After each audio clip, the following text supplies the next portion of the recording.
बिहार बाढ़ संकट से जूझ रहा है, लेकिन इस संकट की शुरुआत नेपाल से हुई है, जहां करीब एक हफ्ते से लगातार हुई मूसलाधार बरसात ने नेपाल में भारी तबाही मचाई है।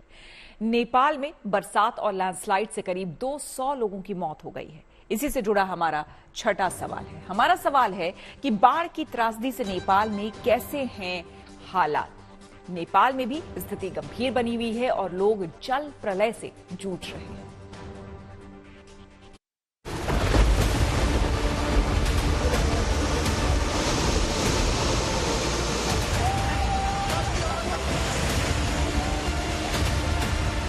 नेपाल में बाढ़ से तबाही का मंजर, कहीं गिरा मकान तो कहीं टूट पड़े पहाड़। तबाही में 200 से ज्यादा लोगों ने गंवाई जान, 100 से ज्यादा घायल, 60 से ज्यादा अब तक लापता।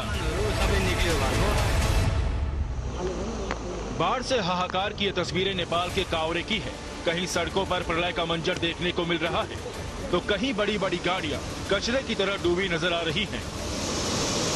नेपाल में मूसलाधार बारिश और नदियों में जलस्तर में बढ़ोतरी की वजह से हालात ऐसे हो गए कि लोगों के सामने बचाव का रास्ता भी नहीं बचा है। रेस्क्यू के लिए बचाव दल दिन रात एक कर रहे हैं। मानव ब्रिज बनाकर लोगों को बचाया जा रहा है। नेपाल में सुरक्षा एजेंसियों की मदद से सर्च और रेस्क्यू ऑपरेशन चलाया जा रहा है। नेपाल पुलिस और सशस्त्र पुलिस बल के जवानों ने करीब 4000 लोगों को बचाया है। नेपाल सेना ने देश भर से 162 लोगों को हवाई मार्ग से निकाला। काठमांडू की मुख्य नदी बागमती का जलस्तर खतरे के निशान से ऊपर पहुंच गया है। बढ़ते जलस्तर से काठमांडू में लगभग 200 घरों को नुकसान पहुंचा है। वहीं बाढ़ से नेपाल में करीब 16 पुलों को नुकसान पहुंचा है। बाढ़ के बीच फंसे लोगों को बचाने के लिए सेना के जवान तैनात हैं। लोगों को बचाने के लिए हर संभव प्रयास किया जा रहा है। बाढ़ से प्रभावित इलाकों में मदद पहुंचाई जा रही है। लोगों को खाने पीने की चीजें समेत सभी जरूरी राहत सामग्री दी जा रही है। मौसम विभाग के मुताबिक बंगाल की खाड़ी में बने कम दबाव के क्षेत्र की वजह से नेपाल में मूसलाधार बारिश हुई है और भयंकर बाढ़ के हालात बने। हालांकि आज बारिश नहीं होने से नारायणी नदी का जलस्तर पहले से कम हुआ, जो नेपाल के साथ साथ बिहार के लिए राहत की खबर है। जो पहली तस्वीर दिखा रहे हैं वाल्मीकि नगर बराज से, वो तस्वीर बिहार के लिए एक राहत भरी तस्वीर है, क्योंकि धूप खिली हुई है। नेपाल में लगातार हो रही बारिश थमी है और इसका असर सीधे सीधे जो नारायणी नदी नेपाल से निकल के बिहार में आती है उसके जलस्तर में कमी के तौर पे देखा जा सकता है। नेपाल में भारी बारिश और बाढ़ केवल नेपाल के लोगों के लिए ही मुसीबत नहीं बनी है, बल्कि बिहार और यूपी के लिए भी तबाही का कारण बनता है, क्योंकि नेपाल से लाखों क्यूसेक पानी रिलीज किया जाता है और ये पानी उत्तर बिहार के 10 से ज्यादा जिलों में हाहाकार मचा देता है।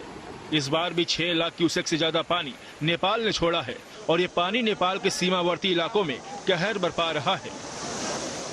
नेपाल से ग्राउंड रिपोर्ट करते हुए लगातार हम ये समझने और समझाने की कोशिश कर रहे हैं कि आखिर बिहार में जो बाढ़ की विभीषिका आती है उसके पीछे नेपाल और नेपाल से बहने वाली नदियां किस कदर जिम्मेदार हैं। इस वक्त हमारी मौजूदगी त्रिवेणी घाट पे है। 3 नदियां यहाँ पर आकर के मिलती हैं। एक बड़ी नदी जो आती है वो है नारायणी नदी हमारे ठीक बाईं तरफ से, और सामने से तमसा और सोनहा। और यहाँ जो पानी का फ्लो बनता है जब बारिश होती है नेपाल में, तो ये फ्लो यहाँ से सीधे हमारे दाहिनी तरफ, हमारी दूसरी छोर पे जो दिख रहा है वो भारत है। हम इस वक्त नेपाल में हैं और यहाँ से आगे जब दाहिनी तरफ नदी बढ़ती है इस संगम से आगे, तो वो जाकर के वाल्मीकि नगर बैराज पे दबाव बनाती है। वाल्मीकि नगर से शशि भूषण के साथ bureau report, good news today.